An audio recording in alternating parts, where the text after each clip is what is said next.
ప్రస్తుతం Indian box office పైన south cinema ఆధిపత్యం నడుస్తోంది. బాలీవుడ్ ఇండస్ట్రీలో స్టార్ హీరోలు సైతం హిట్స్ అందుకోవడానికి ఆపసోపాలు పడుతున్నారు. ఈ ఏడాది రిలీజ్ అయిన హనుమాన్, కల్కి ఏడి, దేవరా, అమరన్ సినిమాలు దేశవ్యాప్తంగా ప్రేక్షకాదరణ సొంతం చేసుకున్నాయి. అయితే నార్త్ ఇండియాలో చాలా మంది మన సౌత్ సినిమాల ఆధిపత్యాన్ని సహించలేరు.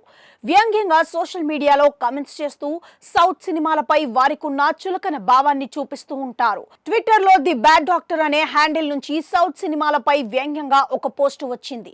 దక్షిణాది చిత్రాలలో ఫార్ములా ఏంటంటే శుచి, శుభ్రత లేని వ్యక్తి ఆత్మన్యూనతతో బాధపడుతూ ప్రేమించిన అమ్మాయి కోసం 10,000 మంది మల్లయోధులను మట్టి కనిపిస్తారు. ఇదంతా దేనికంటే స్వంత తెలివి లేని అందమైన ప్రియురాల్ని మెచ్చుకునేందుకు అంట అని ట్వీట్ బ్యాడ్ డాక్టర్ రాసుకొచ్చారు. పుష్ప 2 సినిమాపై ప్రస్తుతం దేశవ్యాప్తంగా క్రేజ్ నెలకొని ఉంది. భారీగా అడ్వాన్స్ బుకింగ్స్ జరుగుతున్నాయి. దీనికొస్తున్న హైప్ ను చూసి తట్టుకోలేక అతను ఈ ట్వీట్ చేశాడనే మాట వినిపిస్తోంది. దీనిపై అడివిశేష్ స్పందిస్తూ ఇలాంటి వివక్షాపూరితమైన కామెంట్స్ చేసే బదులు అమెరికా, జపాన్లలో సౌత్ సినిమాలకి వస్తున్న ఆదరణ చూసి తెలుసుకోండి అంటూ సున్నితంగా కౌంటర్ ఇచ్చారు.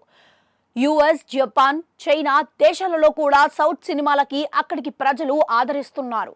అలాగే నార్త్ ప్రేక్షకులు కూడా బాలీవుడ్ చిత్రాలు పక్కన పెట్టి సౌత్ సినిమాలు చూసేందుకు ఇష్టపడుతున్నారు. ఇది కొందరికి అసలు మింగుడు పడటం లేదని సినీ విశ్లేషకులు అంటున్నారు.